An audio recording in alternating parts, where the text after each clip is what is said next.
Sir से मैं इसलिए मिलने आई थी क्योंकि यहाँ के विधायक जो है रविंद्र त्रिपाठी, संदीप तिवारी, उनका जो भतीजा है, उन्होंने मेरे साथ शादी का झांसा देकर 6 साल तक मेरा शोषण किया। शारीरिक संबंध बना के उन्होंने मेरे साथ रखा था। जब मैंने शादी का बहुत जोर जबरदस्ती किया तो उन्होंने मुझे फिर यहाँ पर जो है कि परेशान किया, नहीं कि मना किया। इस तरह से करते करते उन्होंने इतना तंग कर दिया कि मुझे आज ये डिसीजन लेना पड़ा है। और जो चूँकि मेरी शादी 1998 में ही हो गई थी, तो मेरे पति की मृत्यु 2007 में हो गई थी। उसके दरमियान मैं 7 साल तक अपने ससुराल में ही रही, पति की मृत्यु के बाद भी।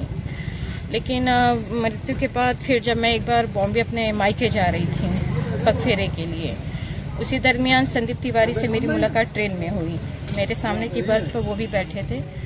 बातों बातों में उन्होंने अपना नंबर दिया, मुझसे बातचीत की और उसी दरमियान उन्होंने मुझे बताया कि मैं अनमैरिड हूँ और मैं बॉम्बे में कंस्ट्रक्शन का बिज़नेस करता हूँ अपने चाचा चाची के साथ। तो हमारा इसी तरह सिलसिला बातों का चलता रहा। फिर उन्होंने मुझे प्रपोज़ किया, शादी का प्रस्ताव भी रखा मुझे कि मैं आपसे शादी करना चाहता हूँ। तो मैंने कहा ठीक है, अच्छा। 2 साल इसी तरह बातचीत चलती रही और उसके बाद फिर मैं वहाँ से यहाँ आई बनारस अपने ससुराल। यहाँ पर आए तो उन्होंने मुझे कैंट स्टेशन पे बुलाया ज़बरदस्ती कि नहीं आ पाओ, मैं मिलना चाहता हूँ आपसे। मैं वहाँ गई तो वहाँ पे इन्होंने विष्णुप्रिया होटल में पहले से ही होटल बुक करके रखा था कमरा। वहाँ आने के बाद इन्होंने मुझसे ज़बरदस्ती शारीरिक संबंध बनाया, जो कि मैंने मना किया कि मुझे अभी ये सब चीज़ नहीं करना है, जो भी करें आप शादी की बात करें। लेकिन उन्होंने नहीं माना, मुझे जोर ज़बरदस्ती किया। मैं बहुत रोती रही, चिल्लाती रही, लेकिन माने नहीं वो।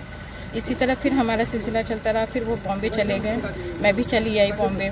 वहाँ आने के बाद फिर सहारा होटल में हमारा फिर से फिजिकल रिलेशन इसी तरह बनता रहा। 2017 में विधानसभा चुनाव जब चल रहा था, उसी दरमियान फिर मुझे संदीप अपने साथ लेकर यहाँ आए भदोही और उन्होंने ग्लोरी होटल में स्टे किया। वहाँ पर मैं कम से कम 30 दिन थी। जैसे 5 दिन रहना फिर वापस बनारस आना, ये इसी तरह सिलसिला 30 दिन करा।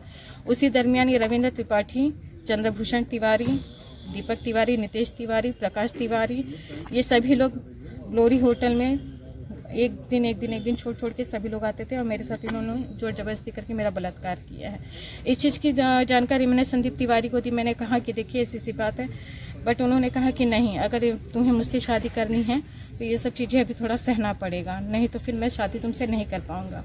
मैंने बहुत समझा लेकिन वो माने नहीं। फिर यहाँ से मुझे लेकर वो बॉम्बे चले गए। जब चुनाव का रिजल्ट आ गया उसके बाद हम दोनों बॉम्बे चले गए। वहाँ जाने के बाद भी फिर यही सिलसिला चलता रहा, फिजिकल रिलेशन हम लोगों का कंटिन्यू रहा।